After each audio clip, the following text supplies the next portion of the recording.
tough with that bad boy tuck. I'ma get it how I'm living, I'ma walk the walk. Outline my lines, I rap through thought. Yo, what's going on, people? Welcome back to Football Therapy with me, your host, Jan. I hope you're doing well, mate. I really do hope that.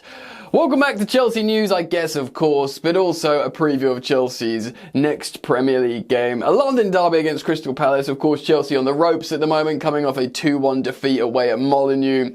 Looking pretty turgid, all forwards looking incredibly poor, except of course for Christopher Nkunku, who came off the bench and scored a consolation goal on his Chelsea debut. We're going to get into all of it today. We're going to speak about Pochettino. Did the fans want him out? Would that even do anything? And yes, I'm wearing a t-shirt my sister got me with Mia on, which is, as you can see, pretty funny. Strap yourselves in, do get comfortable. Please do consider supporting the content by liking and subscribing. As you can see, I've updated the filming space a little bit. I've done more soundproofing around the room. I've hung up curtains behind the tripods, the camera, the lighting, in an attempt to get away a little bit of the reverb. Hopefully it sounds better. If it's not perfect, I'll still keep trying to tweak it for you guys because I want this filming space settled so we can move into 2024 with the best quality content available that I want to offer you guys. That being said, let's get into today's video. So we are going to preview the game against Crystal Palace and talk about who I think can play. Pochettino has been hamstrung by not just loads of injuries, but also players that are now banned for dissent in yellow cards. Of course, Cole Palmer and Raheem Sterling joining that list last time out. Very, very poor indeed. Although I think Raheem Sterling was a little bit unfortunate to get his yellow card for diving. At the same time, I do think he's kind of earned that reputation, which is gonna screw you over sometimes. The only forward that actually played well, and I do want to kind of get this in early, is Christopher Nkunku. I do feel kind of bad for the guy. When he came off the bench and obviously scored what was a great header, by the way, that guided header into the side netting, not only that, he was the only forward actually trying to bust a gut and jump into scoring positions, often with his head because we were just throwing crosses in. And by the way, Christopher Nkunku is not that big. He's relatively diminutive. He's not like a 6'4" striker who always wants it on his head. He's not an Olivier Giroud. Yet he was seeing that they were the only crosses coming in and he was diving for it. It just looked peculiar. What a Chelsea forward actually putting himself in danger to try and get onto a chance. He'd been in a Chelsea shirt on the pitch for minutes in his career and he was already outshining all the other forwards in terms of bravery and desire to actually score a goal. Self-belief. Trust in himself. Now, this is kind of understandable to a degree anyway, because Christopher Nkunku's 25, 26. He's an elite finisher. He's experienced. He's played in the French, that amazing France national team. He's won titles. He's won golden boots. Gonna kind of go with it. And then, of course, comparatively, you look at the likes of Nicholas Jackson, who's a recently converted winger from Villarreal, playing up front for Chelsea and having a lot of weight on his shoulders. Armando Broja, who's just simply not played enough football. He was out for a year. He had, good moments on loan for Southampton, but really he's not had the opportunity to be a settled sort of starting player in a settled team. And this next point is something I've said before, but I want to say it again. I think this is Chelsea's main problem. You can have young, talented players with potential. Your Mykhailo Mudryks, your Noni Maduekes, your Nico Jackson, Armando Brojas. To a degree, your Leslie Ogochukwus, maybe a couple of defenders in there. But you can have one or two in a settled and good team, a confident team, and therefore you can carry these types of players. But when you try and build an entire squad out of these types of players, it's chaos. There's no one to lean on. There's just panic across the board. And Chelsea, as a club or an ownership, were sort of banking on the coaching team to be the settled, calm minds for all these essentially talented children to sort of trust themselves and stay calm, and the pressure's off, boys, just go and play football and get better and develop together. But that's simply not happened, and that's not the case in what's going on. So when you see a player like Nkunku come on and trust himself, it's a whole different kettle of fish. Yes, I know Enzo Fernandez and Moises Caicedo, more so Fernandez, are really accomplished players in their own ways, despite being so young. Of course, Fernandez, he played well in Argentina, he played well for Benfica, and then in the Champions League, and then won the World Cup, and then won the best young player at the World Cup, and then played 6 months in this Chelsea team. Looking pretty good, actually, considering it was a really poor Chelsea side. Caicedo's got Premier League experience. But even with that, these guys aren't fully settled. They're young guys. They need to settle into their Premier League career long term. Now, I understand it's kind of like excuses at the moment. And that's true to a degree. I am not 100% happy with the Chelsea manager, Mauricio Pochettino. But at the same time, I do have a great deal of empathy and sympathy for him. Because of, loads of the players are absent. It is up to him a little bit to sort out the discipline problem, and by the way, there for me is a discipline problem. Chelsea are top of the table in the Premier League for yellow cards, which is completely unacceptable. If we were like some, Chelsea of old, like bullies sticking on the opposition and we're top of the league and we rough them up and score goals and win games, then you could think, okay, we're just the sort of like bullies of the playground and we're at the top of the table. But we're in mid-table. It's petulance, it's frustration, it's immaturity. It's unacceptable, and that's up to Pochettino to sort out a little bit. But I do feel bad. I know he knew what he signed up for, and I said it many, many times, because he said it like he knows what he was signing up for. He didn't come to Chelsea and they lumbered him with loads of random young talent. He knew that was the plan. He accepted the plan. He signed up and shook hands. Now, of course, the January transfer window is about to open. He might have a few words with Badad Iqbali and Todd Bowley and be like, look, fellas, it's not working. Can we all agree this isn't really working the way we wanted it? It's a little bit my fault. It's not holistically my fault. Can we have a change of tact here and get this player and this player? Logic would dictate that this scenario just inherently gets better as players come back from injury and as these young players just grow up a little bit. I mean, age is linear. It goes in one direction. They surely just have to become more mature with time, right? Right? But a lot of people are talking about the manager. Lots of emotional responses across social media after Chelsea's defeat to Wolverhampton Wanderers.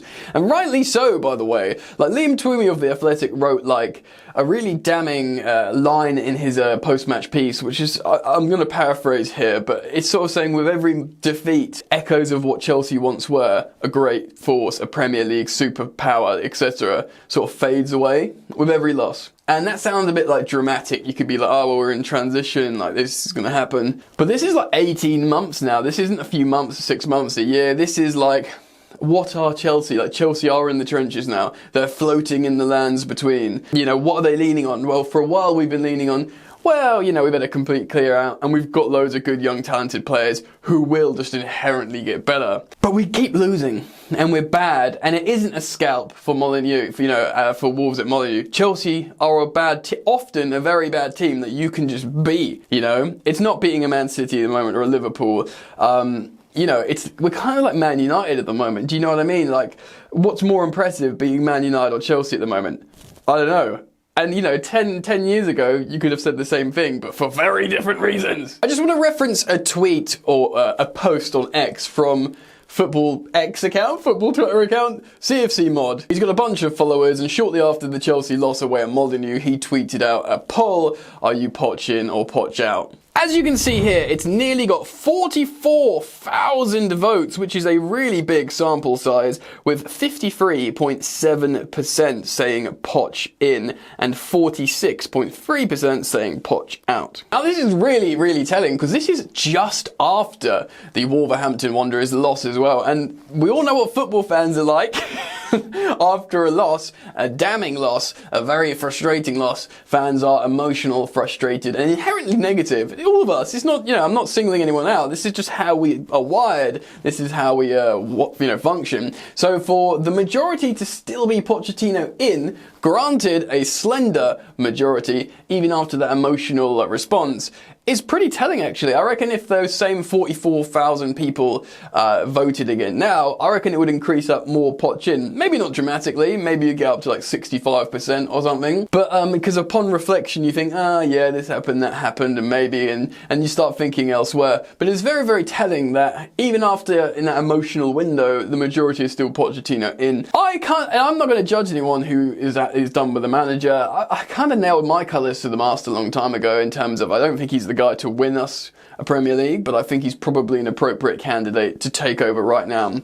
both for him in terms of where he is in his career and maybe what his experience and what he feels like is a good job to take for him to like demonstrate, because everyone knows Chelsea's a circus, but if he can build something with this Chelsea mess, it was kind of suitable for Pochettino to pick Chelsea up after Potter and certainly Lampard's, segment of last season and go, right, I'm going to turn this into a competent football team that's trending in the right direction. It looks great for Pochettino. He might win a cup. He may still win a cup this season. We get past Middlesbrough, in the semis we've got a final, and, Chelsea can beat Liverpool on their day. Do you know what I mean? Chelsea can still win a cup this season. If he comes in, builds a squad and a style of play, even if it doesn't qualify for Europe in terms of Premier League finish, if he qualifies for the conference with the Carabao Cup, wins a trophy in his first season at Chelsea, first trophy in a couple of years, history might actually look quite positively on Pochettino. So I never thought he was going to be the guy to win the Prem, but I thought he was going to sort of push us together in the right direction and say, right, these players play together well, and then maybe, you get another manager down the line to see you over the line. But people that want him out now, they're probably not considering the two main factors.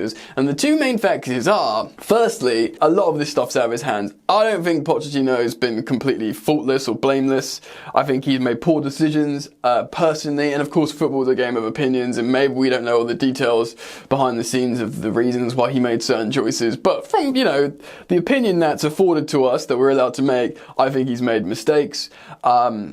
And also, you have to think of coaching. Like, Areola at Bournemouth, look what he's done with Dominic Solanke. Like, there is just an element of a manager coming in and making a player really good. Now, who's he done that with in the Chelsea squad? Cole Palmer's hit the ground running, but Cole Palmer hit the ground running. Do you know what I mean?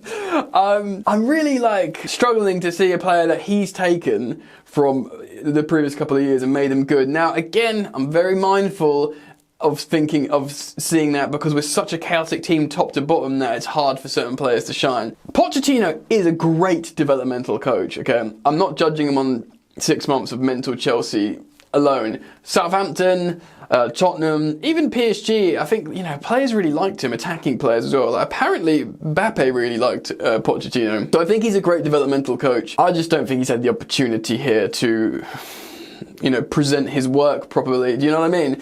So I feel that when people, say they want him out, they are not considering everything holistically in terms of what other managers would do. Although I wanted to use the example of Areola and Solanke because I think that's impressive, I can't see, because people are asking for, managers like Xabi Alonso at Bayer Leverkusen. Firstly, he's never leaving Leverkusen now. Even if he thinks, the Chelsea job's available, he's going to win the Bundesliga, or he could win the Bundesliga in a historic fashion. In the first time it would be the first time in 12 years, not Bayern haven't won it, and for them to win it, they're called Neverkusen as a nickname because they never win trophies. If they win the Bundesliga, it is, I know they're owned by the Man City group, I think now, correct me if I'm wrong in the comments, but I believe they are, so it's not maybe as much as a fairy tale as Leicester or whatever, but it would be absolutely sensational. He's not going anywhere. Nagelsmann, I don't think he's going to, I know it's not going well with Germany, but he wants to be the German manager. Of course, the Euros are coming in a few months. You're not going to get these guys. Simeone, come on. I know people want to go fully back to sort of agricultural Brexit ball and just dig out some games because Chelsea don't necessarily need tiki-taka exciting football. We just need results and passion and competent players doing normal footballer things. So the alternatives aren't realistic. Simply, that's the thing. So to say sack Poch I just don't think it's going to do anything unless we flirt with relegation, which I don't believe there's a chance we will.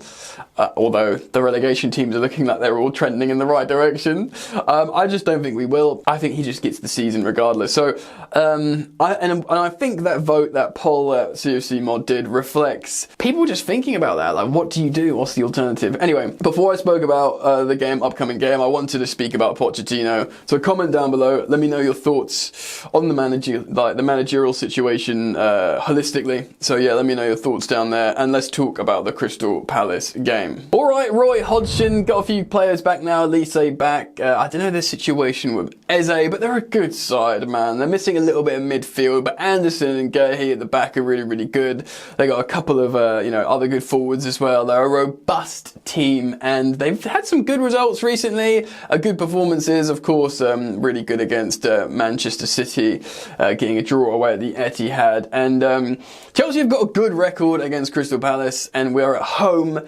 But, oh my word, like Chelsea not winning this game wouldn't come as a shock to anyone, which is just testament to where we are at the moment.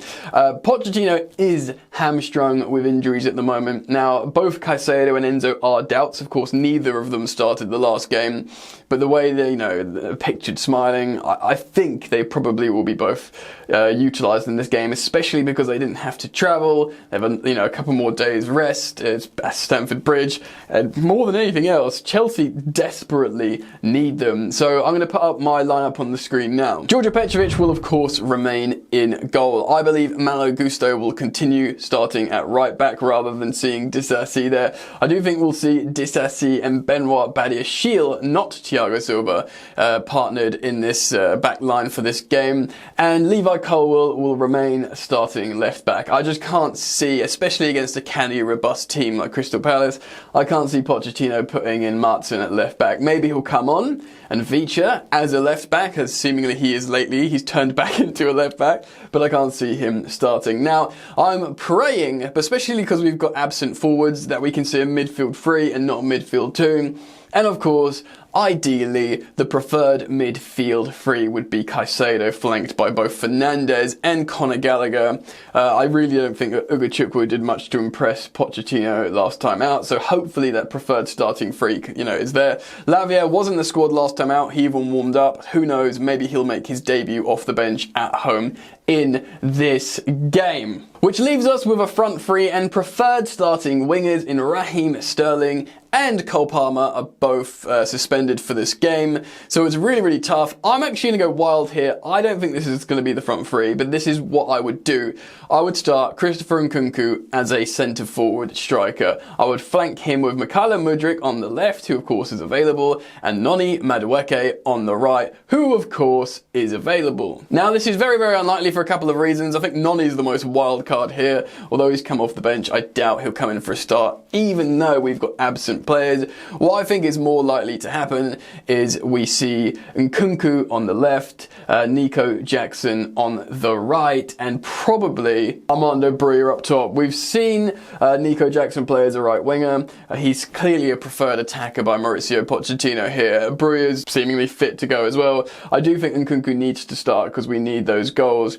Of course, maybe Nkunku doesn't start. Maybe Mudryk starts on the left, who's played loads of games this season, and we see Nkunku off the bench. But anywhere in the front line, personally, I want to see Christopher Nkunku. He's fit, he's raring to go, he's happy, he says to the gaffer he's fit. So either start him up the top, start him on the left, either way. But between Nkunku, Mudryk, Jackson and Broja, I believe we will, and even Noni Madueke, we will see a front 3 here that should be competent enough to beat Crystal Palace. So there we have it. I do think this is going to be a really tough game. Crystal Palace will try and get some transition. They'll fancy finally getting a result at Stamford Bridge, even though we've got a great record against them there. They'll think now's the time, essentially, over a congested Christmas period when Chelsea just lost to Wolves and are a dysfunctional side with 12 absentees, or more even, I think now. They'll feel this is the moment and they'll try and really, really go for it. Elise, of course, will try and score against us, who nearly signed for us in the summer. Cole Palmer, of course, coming in instead. I don't know why, maybe it's because blind optimism, but I have to predict we beat Crystal Palace at home. I think we will concede because Chelsea, but I'm going to say a 2-1 Chelsea win with a Christopher Nkunku goal, and hopefully that will be enough positivity to get people back on side, start thinking about the whole game, about players returning, about just general positive Chelsea stuff. Hopefully. Anyway, guys, let me know what you think. I can't wait to read your comments on this one, so please leave them down in the comment section below. Let me know what you think of the new recording space. Do consider also supporting the content simply by liking and subscribing. And if you choose to subscribe, hit the bell. If you want to follow me on social media, I'm on Instagram at FootballYannick. And I will see you guys after the game tomorrow, so keep it locked. Come visit me here. after Chelsea's hopefully a win, if that's even English. Alright, I'm out. Peace.